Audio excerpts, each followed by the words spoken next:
Roger. Wir nähern uns zurück von Süden auf. Wir haben Sichtkontakt zum Feind. Engage enemy forces. I proceed to contact.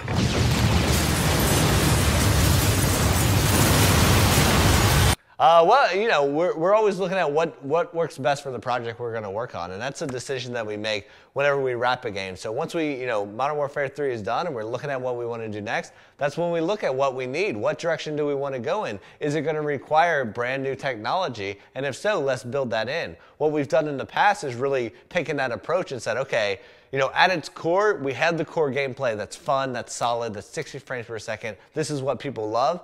What new technology can we build on top of that to make it even better? And that's how we've been designing so far. But in the future, you never know what you're going to need. I mean, we have great engineers at our studio who are fantastic at really identifying what is needed and what is necessary, but we never do needless work. We never just build stuff unless we have a specific reason for it. And that's why our games are so polished. That's what allows us that time to not only deliver on our vision, but have that extra time to really polish it up and make it that blockbuster quality that you expect when you get the game.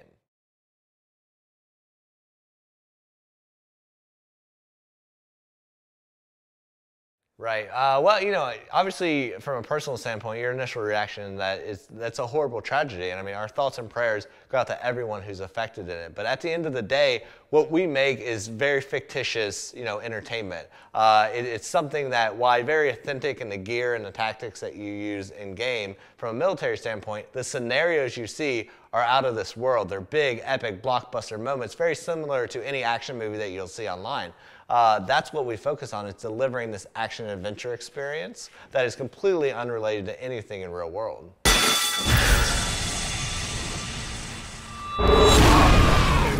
Modern Warfare 3, you know, more than ever, is really designed to be a platform that has such a variety of different experiences that allows you, regardless of the type of player you are, to play the game your way and have the tools and incentives and rewards in game to play it that way and have fun. Most importantly, I mean, we have the brand new Spec Ops Survival Mode, which is brand new to the series, that adds so many new experiences to it.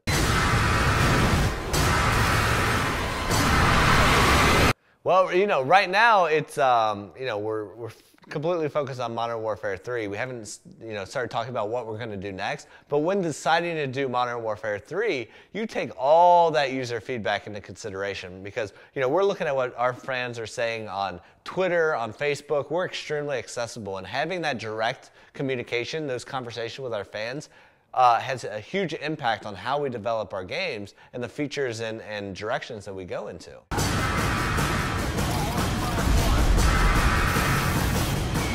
You're always looking at new features like that. I can't name anything specifically that you look at, but I mean, you know, the big stuff when you're looking at features is like, what new cool thing can we add, but also that doesn't hinder or affect, you know, the experience that you expect. It can't impact frame rate. It can't impact that smooth controls that you know and love from Call of Duty, and then build up what's right for our game and the experience that we're looking to deliver.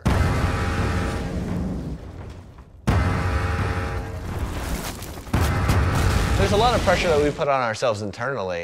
We have huge expectations on what we expect our next games to be. What, you know, we want to build on the vision that we've had for our last game, but most importantly, build on the vision that our fans have on what they expect from Modern Warfare.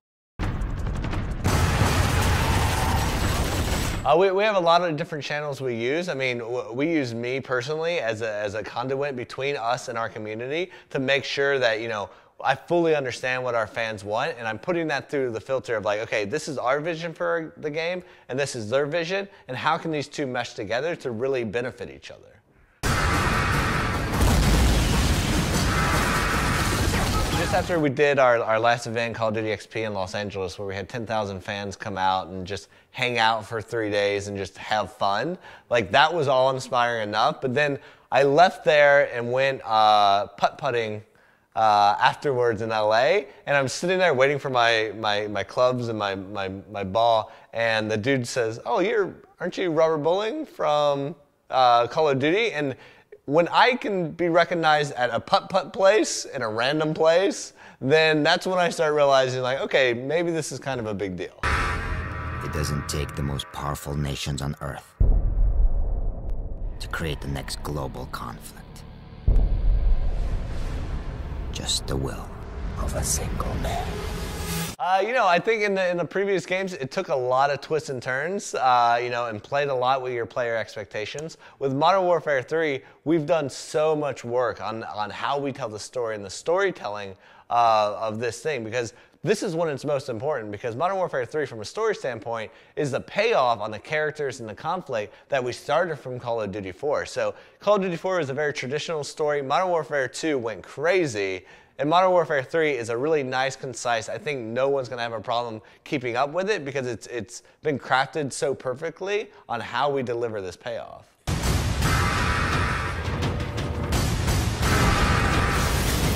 I think story is really important, especially in Modern Warfare 3, since this is the payoff to those characters. So, anytime you're going to have a wrap-up like that on characters that people have known for years and years, it's extremely important. But you're absolutely right that at the end of the day, gameplay is king. That's what matters. Like, that core gameplay experience is what keeps people coming back.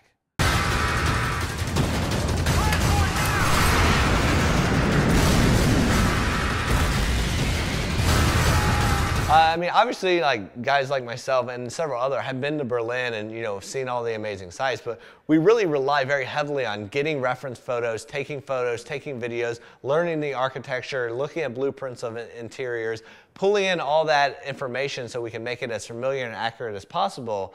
But then putting it through a filter of gameplay of how can we take this real world location that is instantly recognizable and make it fun, worry about cover points, line of sights, what path is the player going to take. So we put so much work into detail of making sure, once you play it, this is Berlin, and you have high expectations for that.